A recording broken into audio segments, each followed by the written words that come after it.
के साथ मैं हूं संतोष गंगवार। पहलगाम में हुए आतंकी हमले के बाद नरेंद्र मोदी की केंद्र सरकार एक के बाद एक एक्शन ले रही है।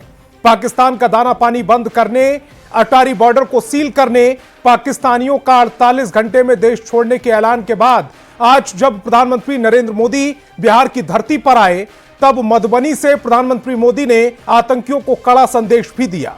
प्रधानमंत्री ने कहा, पहलगाम के दोषियों को मिट्टी में मिलाने का समय आ गया है। आतंकियों को कल्पना से भी बड़ी सजा मिलकर रहेगी। बावजूद इसके सियासत जमकर हो रही है। आरजेडी को पहलगाम आतंकी हमले में सियासत की बू आ रही है। रॉबर्ट वाड्रा तो पहले ही कह चुके हैं कि देश में हो रहे हिंदू मुसलमान की वजह से पहलगाम में आतंकियों ने हिंदुओं की हत्या की है। जबकि झारखंड के स्वास्थ्य मंत्री इरफान अंसारी और एनसीपी शरद गुट के नेता अनिल देशमुख भी आतंकियों ने सैलानियों को धर्म पूछकर मारा, इसके सबूत मांग चुके हैं। अब सवाल है कि जब बिहार की धरती से पाकिस्तान को प्रधानमंत्री मोदी जोरदार जवाब दे रहे हैं, तो विपक्ष को आतंकी हमले पर एक्शन के सबूत क्यों चाहिए? पहले एक रिपोर्ट, उसके बाद चर्चा की शुरुआत। उनकी कल्पना से भी बड़ी सजा मिलेगी। From the soil of Bihar. थोड़ा बताइए। चुनावी साल में पीएम मोदी दूसरी बार बिहार पहुंचे, लेकिन इस बार बात चुनाव की नहीं, बल्कि आतंकियों को मिट्टी में मिलाने की हुई। मिट्टी में मिलाने का समय आ गया है। बुद्ध, महावीर की भूमि, अहिंसा और ज्ञान की भूमि से पीएम मोदी ने संदेश दिया कि जिन लोगों ने पहलगाम में हिंसा की, जिन लोगों ने भारत के खिलाफ साजिश रची, उन्हें ऐसी सजा मिलेगी जिसकी किसी ने कल्पना भी नहीं की होगी। मैं बहुत स्पष्ट शब्दों में कहना चाहता हूं, जिन्होंने ये हमला किया है, उन आतंकियों को और इस हमले की साजिश रचने वालों को उनकी कल्पना से भी बड़ी सजा मिलेगी। सजा मिलकर के रहेगी। आतंक के खिलाफ कार्रवाई का ये संदेश देश और दुनिया तक पहुंचे, इसके लिए पीएम ने अंग्रेजी में भी संबोधन दिया, ताकि आतंकियों और उनके रहनुमाओं तक सीधा संदेश पहुंचे। From the soil of Bihar, I say to the whole world,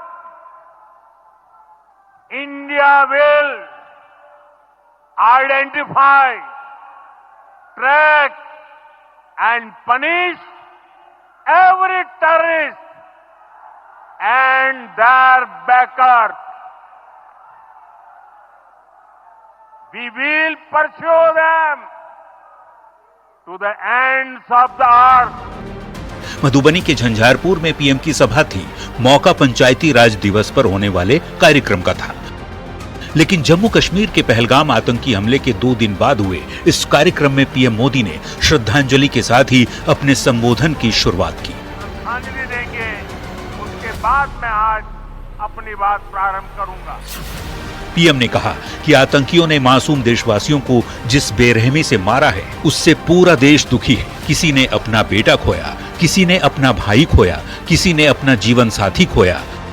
140 crore भारतीयों की इच्छा शक्ति अब आतंक के आकाओं की कमर तोड़ कर रहेगी। अब आतंकियों की बची खुची जमीन को भी मिट्टी में मिलाने का समय आ गया है। उरी और पुलवामा का बदला पूरा विश्व देख चुका है। अब बारी पहलगाम के गुनहगारों को सजा देने की है, जिन लोगों ने 27 बेगुनाहों का खून बहाया है। न्यूज़ 18 के लिए मधुबनी से शैलेंद्र के साथ ब्यूरो रिपोर्ट। तो डिबेट की शुरुआत करें उससे पहले आज के सवालों पर आते हैं। आज बहस बिहार की में हम पूछेंगे, कूटनीतिक प्रहार कितना कारगर होगा? हुक्का पानी बंद होने से क्या क्या बदलेगा? पाक के खिलाफ आगे क्या क्या कार्रवाई संभव है? पहलगाम हमले से क्या सीख लेगा भारत? आरजेडी को पहलगाम हमला साजिश क्यों लगता है? तो डिबेट की शुरुआत करें उससे पहले मेहमानों से आपका परिचय करा देते हैं। सत्ता पक्ष से हमारे साथ जेडीयू प्रवक्ता अंजुम आरा और बीजेपी प्रवक्ता प्रेम रंजन पटेल जी जुड़ रहे हैं। तो वहीं विपक्ष से आरजेडी प्रवक्ता अजय यादव और कांग्रेस प्रवक्ता राजेश राठौड़ जी जुड़ रहे हैं। सभी मेहमानों का बहुत बहुत स्वागत। मेरा पहला और सीधा सवाल अजय यादव जी आपसे, आज मधुबनी की धरती पर प्रधानमंत्री मोदी आए और देश को आश्वस्त करके गए हैं कि आतंकियों को मिट्टी में मिलाने का समय आ गया है, कल्पना से भी बड़ी सजा मिलेगी।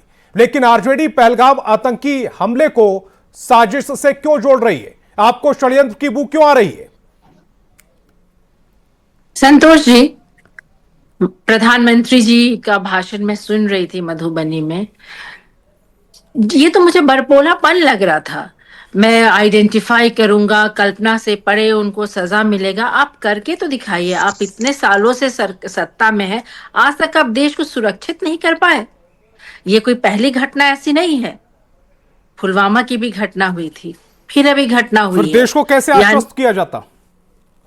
यानी कि देश आपके हाथों में सुरक्षित नहीं है। इस तरह की घटनाएं जो नहीं हो रही थी, अगर ये फिर शुरू हो जाती, यानी कि अब देश को सुरक्षित आपके हाथों में नहीं है। एक सिंपल सा सवाल है। और जिस तरह से मैं कहूंगी कि प्रधानमंत्री लगातार मुस्लिम पर आक्रामक हो गए, उनकी जो योजनाएं हैं, उनकी जो नीति है, वक्फ बोर्ड को लेके, एनआरसी को लेके, सीए को लेके, हर चीज से एक बात तो सही है कि मुस्लिम परेशान है, सड़क पर उतर रहे हैं, ये लोग धरना कर रहे हैं, प्रोटेस्ट कर रहे हैं, लेकिन प्रधानमंत्री और सत्ताधारी लोगों पहलगाम आतंकी हमले का क्या लेना देना? ये कैसे कनेक्ट कर रहे हैं आप?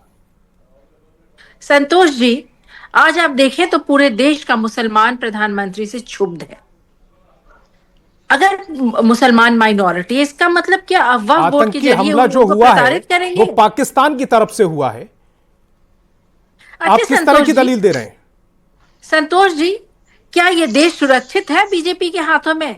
अगर ये षड्यंत्र है, ये अगर प्रधानमंत्री जी अगर नहीं ये षड्यंत्र है, आप कह रहे हैं, अगर कोई नहीं लगा रहा है, अगर किसी को कोई संशय नहीं है कि ये आतंकी हमला है, आप इस पर राजनीति कर रहे हैं। अगर प्रधानमंत्री जी कह रहे हैं कि ये राजनीति, ये पड़ोसी देश पाकिस्तानी की ओर से ये हमला है, इसका मतलब तो वो हार स्वीकार कर रहे हैं। आरजेडी ये कह रही है कि पाकिस्तान ने आतंकी हमला नहीं कराया है। अगर प्रधानमंत्री ये कह रहे हैं तो प्रधानमंत्री कुछ सोच कर कह रहे हैं। आप ये कह रहे हैं कि आरजेडी ये कह रही है कि पाकिस्तान की ओर से आतंकी हमला नहीं है। संतोष जी, अगर मोदी जी कह रहे हैं कि ये पाकिस्तान की ओर से आतंकी हमला है, तो उनका 56 इंच का सीना कहाँ है? क्यों नहीं पकड़वा रहे? और आखिर हमला हुआ क्यों? उनका 56 इंच का सीना, 56 इंच का सीना अमित शाह का, सब लोग मिलकर भी हमारे देश को सुरक्षा नहीं दे पाए।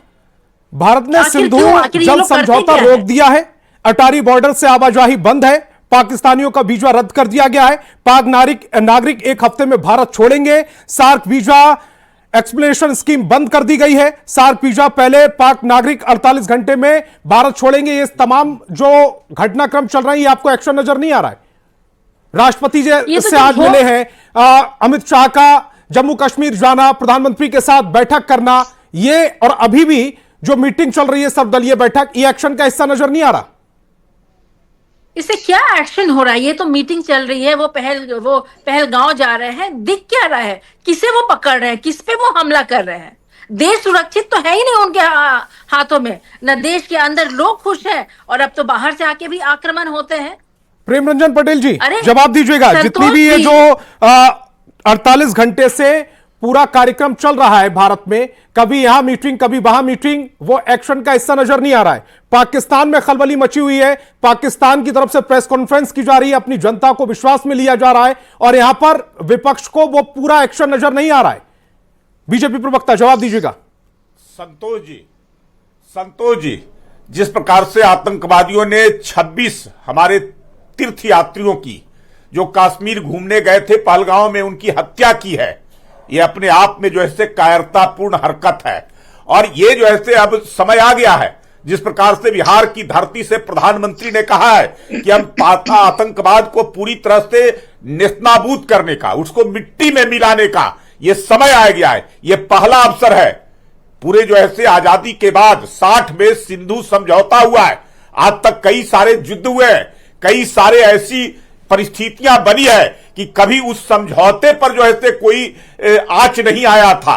लेकिन यह पहला ऐसा अवसर है कि सिंधु समझौते को अब जो है से रद्द कर दिया गया, वीजा समाप्त कर दी गई सभी नागरिकों को। जिस प्रकार से जो है से वहां अटारी बॉर्डर पर लोगों को आना जाना, उसके रिट्रीट को बंद कर दिया गया है, राजनयिक संबंधों को समाप्त कर दिया गया है। ये जो समय है, ये समय है सीधे आतंकवाद के खिलाफ पूरी तरह से उसकी समाप्ति के लिए। ये सबको, पूरे देश को एक होकर करके, ये समय जो होता है पूरा देश एक होता है। कई ऐसे अवसर आए हैं जब देश के ऊपर संकट होता है।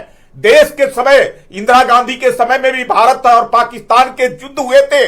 उस युद्ध के समय में सारी पार्टियां एक हो गई थी। लेकिन आज जिस प्रकार से राजद के ये नेता लोग बोल रहे हैं, ये राष्ट्र विरोधी बातें कर रहे हैं, आतंकवादियों के पक्ष में बात कर रहे हैं, पाकिस्तान के पक्ष में बात कर रहे हैं, इसको जनता बर्दाश्त नहीं करेगी। देश की एक एक जनता का खून खौल रहा है। वो चाह रहे बदला लेना कि पाकिस्तान डिबेट को पॉलिटिकल एंगल देने के ये मूड लोग नहीं हूं। पाकिस्तान की भाषा, मैं चाहता भी नहीं कि इसको कोई पॉलिटिकल एंगल दिया जाए।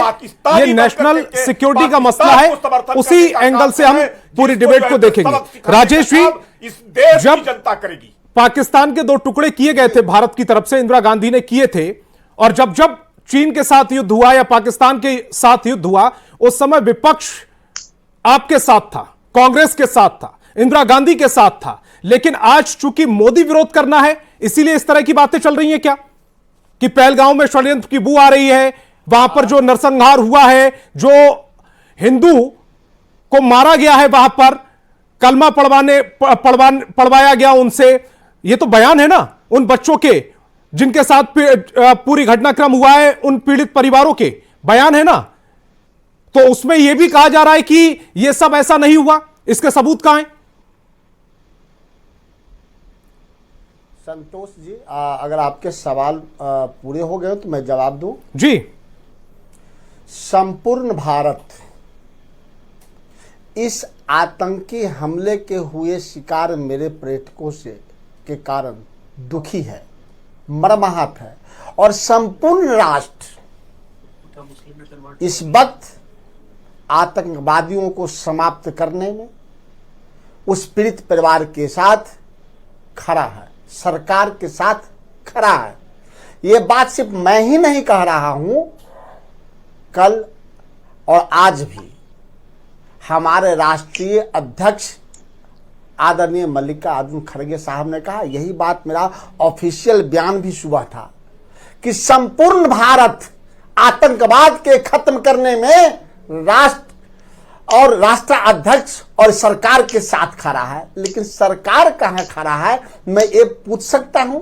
मैं 2-3 बिंदुओं पे मैं बात करना चाहता हूं, यह बिना जाने कि मैं किस पार्टी से हूं। मैं भारतीय हूं, मैं आतंकवाद के खत्म करना चाहता हूं। मैं इसलिए मैं पुनः कह रहा हूं तीसरी बार कि संपूर्ण भारत, संपूर्ण विपक्षी दल सरकार के साथ खड़ा है आतंकवाद को खत्म करने में। आतंकवाद को खत्म करने में सरकार कहां है, ये सवाल मेरे हो सकते हैं और धैर्य के साथ आप पूछ सकते हैं। मैं 2-3 बातें मात्र कहता हूं। पहला मैं कहता हूं, नोटबंदी हुई थी तब कहा गया था कि आतंकवाद विदेशी नहीं आएंगे। एक अखबार है जिसका कल हेडलाइन था भास्कर का, नाम पहले नाम नहीं लेता, मैं नाम ले रहा हूं, जिसमें लिखा हुआ है कि पहले ज्यादा आतंकवादी लोकल थे, इसलिए पर्यटकों को निशाना नहीं बनाते थे। अब 90% विदेशी आतंकवादी हैं। एक लाइन कल का था। और आज का भास्कर का दूसरा हेडलाइन है,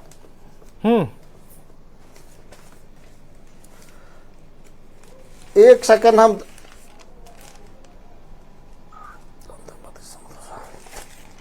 दूसरा बात, जब नरेंद्र मोदी की सरकार बनी 2014 से अब तक, ये मेरा रिपोर्ट नहीं है, सरकार का रिपोर्ट है। अब हम आरोप नहीं लगा रहे हैं, कुछ सवाल पूछ रहे हैं। 2014 से अब तक 3982 आतंकी घटनाएं हुई हैं, जिनमें से 413 आम लोगों की हत्याएं हुई हैं और 637 सुरक्षा बल के लोग शहीद हुए हैं।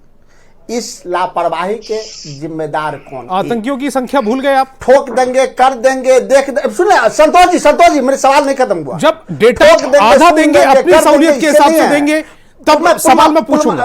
संतोष जी सवाल की संख्या बताइए ना। संतोष जी मेरे जवाब से मैं संतोष जी सवाल से पहले आप जवाब दे रहे हैं। संतोष जी मेरी बात खत्म हो। पुलवामा में हमारे 40 जवान शहीद हुए। 40 जवान के बदले पाकिस्तान के कितने जवान को हमने मारा है?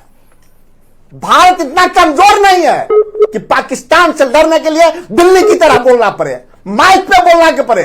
इंदिरा गांधी से प्रेरणा लेना चाहिए नरेंद्र मोदी को। अब तक पाकिस्तान पे चढ़ाई करना चाहिए। हमारे इतने लोग शहीद हो रहे हैं नरेंद्र मोदी के नेतृत्व में। नरेंद्र मोदी क्या कर रहा है? ये सवाल हम पूछेंगे। हमारे 40 जवान शहीद हुए, हमले के बाद कितने जवान को हमले के बाद एयर स्ट्राइक हुई थी। भारत के लोगों को फ्री कर दिया जाए तो पाकिस्तान को टुकड़ा टुकड़ा कर देंगे। पुलवामा हमले के बाद कविता पढ़ रहे हैं, बिरयानी कर रहे हैं और जाय ठहरा रहे हैं। पुलवामा हमले के बाद एयर स्ट्राइक हुई थी। विपक्ष के कितने नेता वहां पर आतंकियों की लाशें गिरने गए थे? लेकिन राजेश जी मेरे सवाल का जवाब दीजिएगा। पुलवामा हमले के बाद एयर स्ट्राइक हुई थी। विपक्ष के कितने नेता बाहर आए? लेकिन मेरे जवान मरे हैं। विपक्ष के कितने नेता वहां पर लाशें गिरने गए थे आतंकियों की? ऐसे नहीं छोड़ेंगे। 56 इंच का सीना कहते थे, चौकीदारी करते थे। ये पाकिस्तान आता कैसे है? पुलवामा प्रधानमंत्री मिला है, हुआ था। अब तक चढ़ाई करना चाहिए को मिटाने के राजेश जी प्रमाण कौन से बात नहीं कर जाएगी।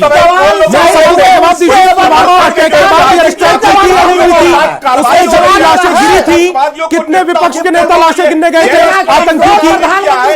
कभी नहीं मिला, आज भी बनता है। आधा करके मेरी डिबेट में बचकर नहीं जा सकते।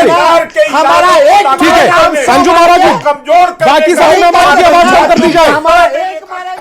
अंजू महाराज जी, मेरा सवाल यह है कि प्रधानमंत्री नरेंद्र मोदी आज मधुबनी में आए, खुला ऐलान किया गया कि जिसने भी इस षड्यंत्र को रचा है उसके खिलाफ उसने जो कल्पना की होगी उससे भी बड़ी सजा देंगे। उसके बावजूद इसमें सियासत क्यों हो रही है? सबूत क्यों मांगे जा रहे हैं? संतोष जी पहले राजेश जी को चुप कराइए। विपक्ष की एक बड़ी विडंबना है, इस वक्त भी वो राजनीति के लिए जमीन वो कहीं ना कहीं वो तलाश रही, जिस तरह से इन लोगों के भाव आ रहे हैं। देखिए संतोष जी, आज जिस तरह से देश के माननीय प्रधानमंत्री जी ने मधुबनी की सभा से एक बहुत ही सशक्त और मजबूत जो संदेश उन्होंने दिया, ना सिर्फ देश को, क्योंकि आप लोगों ने देखा होगा कि वो हिंदी में बोलते बोलते वे स्विच ऑन उन्होंने किया इंग्लिश में, तो पूरे विश्व को उन्होंने एक बहुत ही सशक्त संदेश दिया है कि हिंदुस्तान अब पाकिस्तान की जो नापाक इरादे या नापाक जो हरकतें करता रहा है अब उसको बर्दाश्त नहीं करेगा। आप संतोष जी एक चीज देख लीजिए कि जो आतंकवादी थे उन लोगों ने कितना घिनौना, एक तो आतंक मचाया, लोगों को मारा, हमारे हिंदुस्तानियों को मारा, पर्यटकों को मारा, और कितना घिनौना उन्होंने एक साजिश उनके दिमाग में रही होगी कि मजहब पूछ पूछ कर करके मारा। लेकिन ये हिंदुस्तान है, यहाँ यूनिटी है, एकता है यहाँ पर। और उसी हिंदुस्तान का जो एक बेटा मारा गया था जो कश्मीरी मेजबानी को करते हुए, उसकी मां का मैं बयान सुन रही थी संतोष जी, उन्होंने कहा कि फकर है हमको अपने बेटे पे, फकर है हमको अपने लाल पे की मेजबानी और कश्मीरियत की उसने लाज रखी। और उस मां ने पूरे देश के बच्चों को संदेश दिया कि हमारे बेटे ने जिस तरह से मेजबानी और कश्मीरियत की रक्षा की है उसी तरह से कश्मीर के बाकी बच्चे भी उसकी रक्षा करेंगे। तो ये है हमारे देश की खूबसूरती, ये हमारे देश की खूबसूरती है अंजुम जी। लेकिन आरजेडी ने सियासत की बू आ रही है ये कहकर उस शहादत पर भी पानी फेर दिया। मैं आग्रह करूंगी तमाम विपक्ष से कि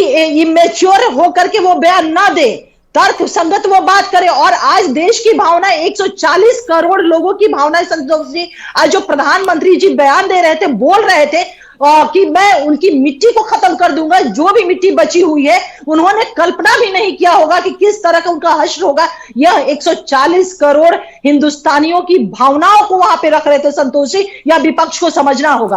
आज वो कितना भी परसेप्शन विपक्ष, संतोष जी एक मिनट, विपक्ष कितना भी परसेप्शन खड़ा करने की कोशिश करे, एक निगेटिव परसेप्शन, देश की आवाम इसको सिरे से खारिज कर रही है। क्योंकि देश के आवाम के सामने आदरणीय नरेंद्र मोदी जी जो एक्शन लिया है, सिंधु वाटर ट्रीटी को खत्म किया, जो आप बता रहे थे कि किस तरह से एक्शन इमीडिएटली।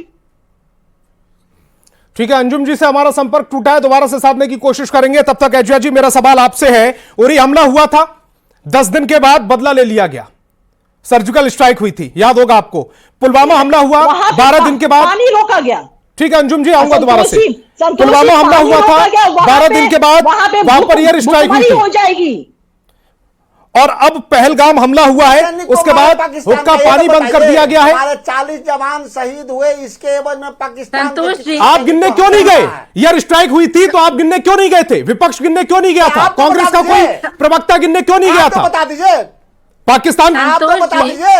अब जब आपने डेटा जिन अखबारों से डेटा निकाला वहां पर आपने नहीं देखा था, डेटा नहीं पढ़ा था, कितने आतंकियों को नुकसान पहुंचाया था, डेटा नहीं पढ़ा था आपने। हमारा एक मरेगा तो मैं 100 मारूंगा, क्यों नहीं मारते हैं? ये सवाल मैं पूछूंगा। कमजोर मेरा सवाल एजिया जी से था, बाकी सभी की आवाज कम की जाए। एजिया जी, फिर जब उरी हमले के बाद 10 दिन में एक्शन हुआ, पुलवामा हमले के बाद 12 दिन में एक्शन हुआ, तो पहलगाम हमले के पर आपको संशय क्यों है? क्यों एक्शन नहीं होगा? ऐसा क्यों लग रहा है आपको? संतोष जी, आप एक बात बताएं, इतने हमले आखिर हमारे देश में हो क्यों रहे हैं? क्या प्रधानमंत्री देश की सुरक्षा को लेकर के वो सीरियस नहीं है? क्योंकि इस गवर्नमेंट ने 370 हटाने का जिगरा दिखाया था, लगातार हमला, लगातार जम्मू हमला, कश्मीर से, और उसके बाद ये हुआ, उसके बाद वो और ये हुआ। चीज पाकिस्तान को पसंद नहीं आई। इतनी सारी विधवाएं हुई, बच्चे के पिता मरे, शहीद हुए इतने लोग। आखिर अगर देश में इतना हमला हो रहा है और प्रधानमंत्री जी अगर कुछ कर भी पा रहे हैं तो भी आखिर हमला क्यों हो रहा है? उनका 56 इंच का सीना किसी काम का ही नहीं है। सही बोले राठौर जी की, इंदिरा गांधी जी से उनको सीखना चाहिए किस तरह से विवेक और बुद्धि से काम ली और पाकिस्तान को परास्त किया जब युद्ध हुआ था। नरेंद्र मोदी जी क्या करते हैं? हर साल, हर 6 महीना में, हर एक साल में एक फॉरेन अटैक होता है, पाकिस्तान से कहते हैं अटैक होता है, और ये क्या करते हैं? फिर एक अटैक का इंतजार करेंगे, इसी तरह से मीटिंग करेंगे और लंबी लंबी बातें करेंगे। अरे कब तक इस तरह के अटैक होते रहेंगे? कब तक सेना शहीद होंगे? कब तक एक सिविलियन मारे जाएंगे? कब तक जो वहां घूमने जाएंगे जो कार्रवाई हुआ वो समझ में नहीं आ रही है क्या? इंडस वाटर ट्रीटी रद्द हुआ, ये आप समझ रही कि कितना बड़ा एक्शन देश ने लिया है। अब रही बात और अजय जी को स्क्रीन पर लाया जाए। फिर 6 महीना बाद जो देश की आवाम की भावनाएं हैं कि हर भारतीय चाहता है कि हम वो तोड़ जवाब दें, जिस तरह की कार्रवाई उन लोगों ने किया है इसका हम जवाब देंगे। और इसी के लिए उनको नहीं दिख रहा कि महामहिम राष्ट्रपति महोदय से हमारी वहां बैठकें चल रही है, सर्वदलीय बैठक किस उद्देश्य से हो रहा है? मुझे ये नहीं समझ में आ रहा है कि अजय जी को समझ नहीं है, या फिर एक जो बहुत मजबूत दुखद घटना जो हमारे सामने घटित हुई है उसमें यह अपनी राजनीति जमीन तलाश रही है। मैं ये नहीं समझ पा रही हूँ एजा जी के इस वक्तव्यों का क्या मतलब है। इस पे आप बोले ना, ये टेरर अटैक सारे एक्शन लिए जा रहे हैं एजा जी, आप देख रही हैं, फिर भी मैं ये नहीं समझ पा रही हूँ क्यों आप इस दुखद घटना पे आप अपनी राजनीतिक जमीन तलाश रही हैं। क्या करते हैं, नहीं करते, फिर एक दूसरा टेरर अटैक हो जाता है। इतना ये बहुत ही गलत है, ये बहुत ही गलत है, इमेच्योरिटी है, विपक्ष की खाने की इमेच्योरिटी है। प्रधानमंत्री से देश संभाला नहीं जाता है। बंगाल रेफ्यूजी आते हैं, बॉर्डर सुरक्षित क्यों नहीं रह सकते? यहाँ आप कहते हैं ठीक है, राजेश जी को जरा स्क्रीन पर लेकर आया जाए। राजेश जी, आपका डेटा जो आपने अधूरा छोड़ा था उसको मैं पूरा कर देता हूं। 2014 से 2018 तक 1000 आतंकी मारे गए थे जम्मू कश्मीर में। 2019 में 154 आतंकी मारे गए, 2020 में 221 आतंकी मारे गए, 2021 में 182 आतंकी मारे गए, 2022 में 172 आतंकी मारे गए, और 2023 का जो डेटा अब तक उपलब्ध है उसके मुताबिक 150 आतंकी मारे गए। और आप जो डेटा दे रहे थे उसके मुकाबले पर मैंने ये डेटा रखा है, क्योंकि आपने बात आधी छोड़ी थी और मैं अपनी डिबेट में बात आधी नहीं छोड़ता। अब आप जवाब दीजिएगा। अब 2 बात और बता दीजिए। अब अगर चैनल पे आप लैपटॉप खोल के बैठे हैं, ईमानदारी से बता दीजिए कि हमारे आम जन कितने मरे हैं। ये तो डेटा आप दे रहे थे ना, ये तो डेटा आप ही ने दिया था। 400 से ज्यादा का डेटा जो दिया था आपने दिया था। आप हमसे सवाल ले रहे हैं। दूसरा गजब हाल हो गया है कि हमारे लोग मारे जाते हैं, हम सरकार से सवाल भी नहीं पूछ सकते। आप सवाल पूछिए, लेकिन आधी अधूरी इंफॉर्मेशन के साथ नहीं। सवाल पूछने का हक आपका है, सवाल मैं भी पूछ रहा हूं। मैं नहीं पूछा हूं। यह अखबार है भास्कर जो आज भी छपा है और लिखा हुआ है, वैष्णव घाटी में हजारों पर्यटक रोजाना आते हैं। ठीक है, थोड़ा सा अपडेट और कर दूं राजेश जी आपको। अभी आपके राष्ट्रीय अध्यक्ष मल्लिकार्जुन खड़गे ने ये ऐलान किया है कि सरकार जो भी फैसला लेगी उसके साथ कांग्रेस खड़ी हुई है। अब बोलिएगा। अरे संतोष जी संतोष जी, आप भाजपा के प्रवक्ता हैं कि सरकार के हैं कि टीवी चैनल के? मैं भारत का प्रवक्ता हूं। मैं कह रहा हूं, मैं 140 करोड़ लोगों का प्रवक्ता हूं। पेज है भास्कर, मैं बिहार का प्रवक्ता हूं, जिसने लिखा है कि हजारों पर्यटक रोजाना आते हैं, पर पेट्रोलिंग हफ्ते में 1-2 बार क्यों? तब जबकि पटना के भी पार्क में जाइएगा तो पुलिस की गाड़ी लगी रहती है। प्रेम रंजन जी, हम एक और अभी मल्लिकार्जुन खड़गे ने ये बयान दिया है। सुन लीजिए 2004 से 14 के जम्मू कश्मीर के पहलगाम में आतंकी हमले में मारे गए नेवी के शहीद लेफ्टिनेंट विनय नरवाल की बहन सृष्टि ने कहा, पकड़ा गया था बिना 1 घंटा 30 राजेश जी, मेरी बात को भी आप सुनिएगा। मदद नहीं मिला। अभी मल्लिकार्जुन खड़गे ने कहा है कि सरकार जो भी एक्शन लेगी उसके साथ कांग्रेस खड़ी हुई है। एक सवाल में ना पूछो, एक सवाल में ना पूछो, खिलाने का काम करते थे। आतंकियों के गोलियों के बाद भी 1.5 घंटा तक लेफ्टिनेंट जिंदा था। कोई सरकारी सुविधा नहीं मिला, न पुलिस, न एम्बुलेंस, न डॉक्टर, तब उसकी जान गई। उसको व्यवस्था पर सवाल नहीं उठाया। गजब है इनका साहब, और पर्यटकों पर गजब है आपका। जिनको सवाल हम ना पूछे, हम सवाल लीजिएगा। सरकार क्यों? आप सवाल पूछते रहेंगे, सुनेंगे नहीं तो दिक्कत है।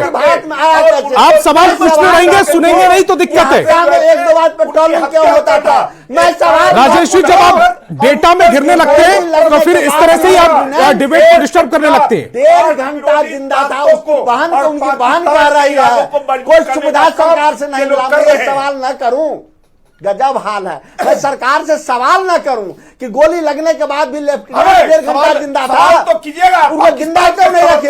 पुलिस क्यों नहीं रखे? आप पाकिस्तान के गुलाम है, बिरयानी खाने वाले लोग हैं। पाकिस्तान के समर्थन में आप बताइए ना, को कैसे मजबूत करें केवल वोट के लिए? सबसे प्राइम मिनिस्टर भारत को मिला है, अब तक पाकिस्तान का हमला करने की जरूरत थी, मजबूत करने पाकिस्तान में एक गिन मारने की जरूरत थी। डरपोक है, कायर है, बिरयानी खाने वाले हैं, बोलने वाले हैं, लड़ने वाले नहीं है। एक के बदला 100 मारेंगे, कहां चले गए? देते रहे। दिल्ली में घुसने वाला चौकीदार है, नरेंद्र मोदी दिल्ली में घुसने वाला चौकीदार है। दोनों मेहमानों की आवाज कम की जाए, एचवाई यादव को स्क्रीन पर लेकर आया जाए। एचवाई जी, मेरा सवाल यह है, अभी मैंने डेटा पढ़ा, मुझे लगता है कि दोबारा से पढ़ने की जरूरत नहीं पड़ेगी, लेकिन कुछ महत्वपूर्ण जिन पर सवाल उठ रहे हैं उनका भी जरा सुन लीजिएगा। सितंबर 2016 में उरी बेस कैंप में 19 सैनिकों की मौत हुई थी। 11 दिन में सर्जिकल स्ट्राइक और 50 दहशतगर्द ढेर किए गए थे। जुलाई 2017 में 7 अमरनाथ तीर्थयात्रियों की हत्या की गई थी और कार्रवाई के तौर पर सितंबर में हमले का मास्टरमाइंड अबू इस्माइल ढेर किया गया था। इसके अलावा अक्टूबर 2017 में श्रीनगर एयरपोर्ट पर एक जवान की हत्या हुई थी। 10 घंटे के अंदर तीनों हमलावर आतंकी ढेर किए गए थे। फरवरी 2019 में पुलवामा में 40 जवानों की हत्या हुई थी। 12 दिन के अंदर बालाकोट में आतंकियों पर एयर स्ट्राइक हुई थी। अक्टूबर 2024 में गांधरबल में एक डॉक्टर और 6 मजदूरों की हत्या हुई। कार्रवाई के तौर पर दिसंबर 2024 में हमले का मास्टरमाइंड जुनैद अहमद भट्ट ढेर कर दिया गया। अच्छा सलाहकार है कि रक्षा। और राजेश जी, सबसे पहले आप शांति से मल्लिकार्जुन खड़गे ने क्या कुछ कहा है वो सुन लीजिएगा। ऑल पार्टी के साथ हुई, जो राजनाथ सिंह जी ने प्रिसाइड किया, अमित शाह जी भी वहाँ थे। हमने सब लोगों ने मिलकर जो पहलगाम में इंसिडेंट हुआ है उसको सभी लोगों ने कंडम किया। ऑल पार्टी इरेस्पेक्टिव ऑफ ये वो ऐसा कुछ। और दूसरी चीज़ हमने ये कहा कि कश्मीर में शांति रखने के लिए वो अच्छा प्रयास करें और वहाँ पर शांति रखना ज़रूरी है। ये बात उनके सामने हमने रखा और उन्होंने ये कहा कि सभी एक्शन ले रहे। राहुल जी कश्मीर जा रहे हैं। खड़गे जी सिक्योरिटी लैब्स की बात करिए आपने, राहुल जी बोल रहे हैं। यूनिफॉर्मली कंडेम किया है सबने जो हुआ है और पूरी सपोर्ट दिया अपोजिशन ने सरकार को, कोई भी एक्शन नहीं। मल्लिकार्जुन खड़गे को अभी पूरा देश सुन रहा था न्यूज 18 बिहार झारखंड के माध्यम से। बहुत अच्छा लगा कि विपक्ष और सरकार इस पूरे मामले पर अब एक साथ एक प्लेटफॉर्म पर नजर आ रही है। लेकिन राजेश जी, मुझे आपसे शिकायत है कि मल्लिकार्जुन खड़गे कम से कम बोल रहे थे, उनको तो सुन लेते। न्यूज 18 लेट चलता है, चूंकि आपका न्यूज 18 लेट चलता है, कल ही बोल दिए थे वो। बैठक अभी खत्म हुई है, कल ही हो गया था। बैठक अभी खत्म हुई है, अभी सर्वदलीय बैठक से वो निकल कर बाहर आए हैं। मुझे लग रहा है कि राजेश जी आप अपडेट नहीं हो रहे हैं आजकल खबरों से, सिर्फ आपको हमला करना है। सर्वदलीय बैठक की मांग मल्लिकार्जुन संतोष जी मैं कब मना कर रहा हूं कि नहीं की होगी मांग? मैं ये कह रहा हूं कि सर्वदलीय बैठक के बाद सबसे पहला बयान न्यूज 18 बिहार झारखंड ने सुनाया है। आप कह रहे हैं कि आप लेट चल रहे हैं कि हम राष्ट्र के साथ, हम सरकार के साथ, हम आतंकवाद को खत्म करने के लिए हैं। कल ही मल्लिकार्जुन ने मांग किया था। ठीक है, एक रिएक्शन, समय की कमी है। एच यादव जी देश से बाहर थे तब, आज संक्षिप्त में करना था। संतोष जी, यूपीए गवर्नमेंट के समय जब 26/11 का अटैक हुआ था तो समुद्र से टेररिस्ट आते थे। अब तो अब क्या हो रहा है, पुलवामा में ट्रक से टेररिस्ट आ रहे हैं और सिक्योरिटी फोर्सेस पर अटैक करते हैं। मोदी जी कहते हैं कि हमारा लीडरशिप बहुत स्ट्रांग है। इतना उनका स्ट्रांग है लीडरशिप, तो जो सीआरपीएफ जवान है, जो सिक्योरिटी फोर्सेस थे पुलवामा पे, उन पर ये अटैक कैसे हुआ? इतने लोग मर गए। ठीक है, ये जो समय की कमी है। प्रेम रंजन जी, बहुत जल्दी से 10 सेकंड में जवाब दीजिएगा। मैं सीधे तौर पे प्रधानमंत्री जी, बिहार की धरती से उन्होंने संदेश दे दिया है आतंकवादियों को नेस्तनाबूद करने का। चिट्ठी लिखकर को चिट्ठी लिखकर ये सबक सिखाएंगे, हमला नहीं करेंगे। ठीक है, अंजू महाराज जी जवाब दीजिएगा। जी, माननीय प्रधानमंत्री जी ने इमीडिएट कड़ा एक्शन लिया है पाकिस्तान के खिलाफ में, और उन्होंने बिहार की धरती से एक स्ट्रॉन्ग मैसेज और साजिशकर्ता और आतंकवादियों को दिया है उनकी जमीन को खत्म कर देने का। ठीक है राजेश जी, आखिरी कमेंट आपका। मैसेज देते हैं राजेश जी, आखिरी कमेंट आपका। अरे प्रधानमंत्री को मैसेज नहीं देना होता है, देश देख रहा है। प्रधानमंत्री से उम्मीद करता है कि इंदिरा गांधी की ठीक है, समय की कमी, इस डिबेट को यही रोकना पड़ेगा। तमाम मेहमान मेरे साथ जुड़े, आपका बहुत बहुत शुक्रिया। और आगे देखिए।